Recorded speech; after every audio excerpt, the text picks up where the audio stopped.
Good afternoon, everybody. Happy Friday.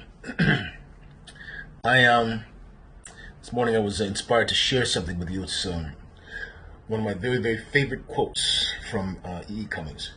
It's actually fairly lengthy. It's an excerpt from a letter that he wrote to a high school student who had written him about being a poet. So this was his response. Now, I've shared excerpts of this or specific quotes of this before, so please forgive me if I'm repeating myself. And please bear with me. It's not short. It's not terribly long, but it's not short.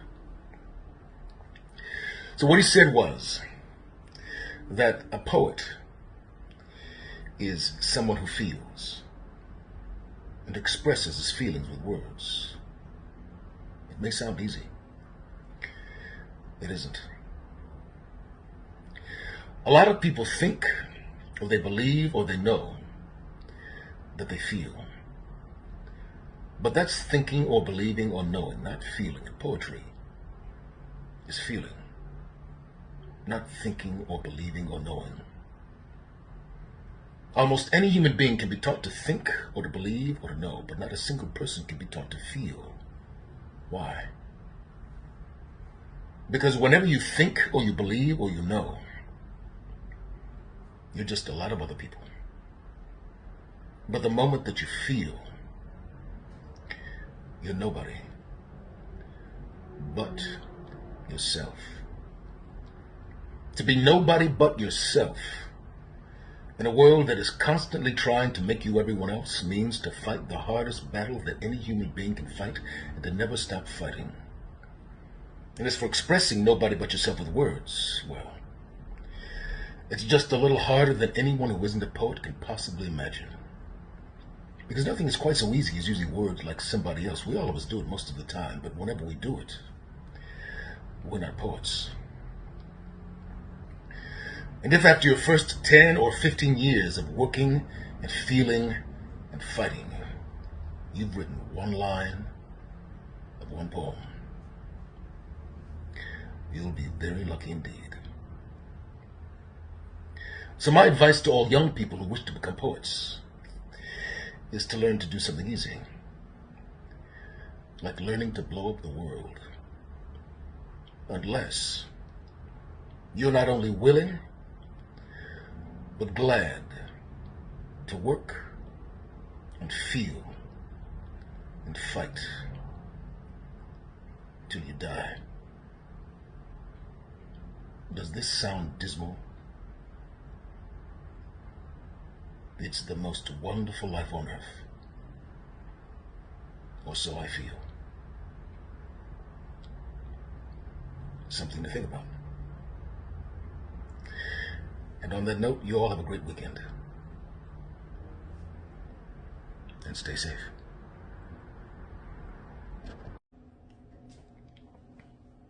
Good morning, everybody. It's about 10:20 a.m. on Wednesday morning.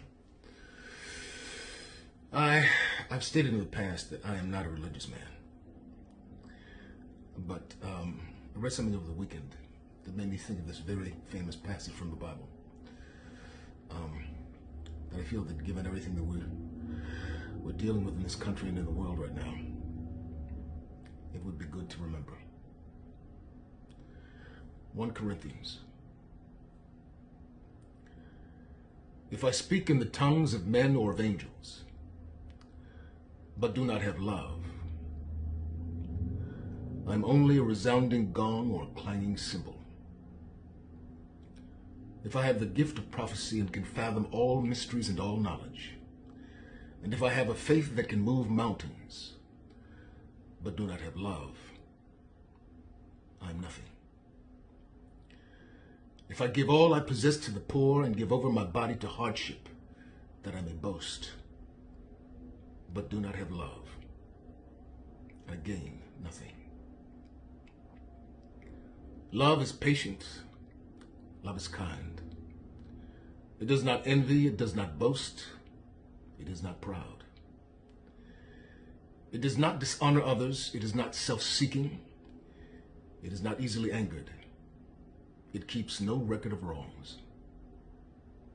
Love does not delight in evil, but rejoices with the truth. It always protects, always trusts, always hopes, always perseveres. Love never fails. But where there are prophecies, they will cease. Where there are tongues, they will be stilled. Where there is knowledge, it will pass away.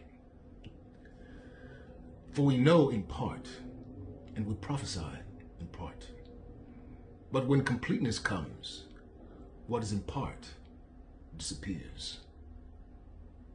When I was a child, I talked like a child, I thought like a child, I reasoned like a child. When I became a man, I put the ways of childhood behind me. For now we see only reflection as in a mirror. Then we shall see face to face. Now I know in part. Then I shall know fully, even as I am fully known. And now these three remain: faith, hope, and love. But the greatest of these is love. Something to think about.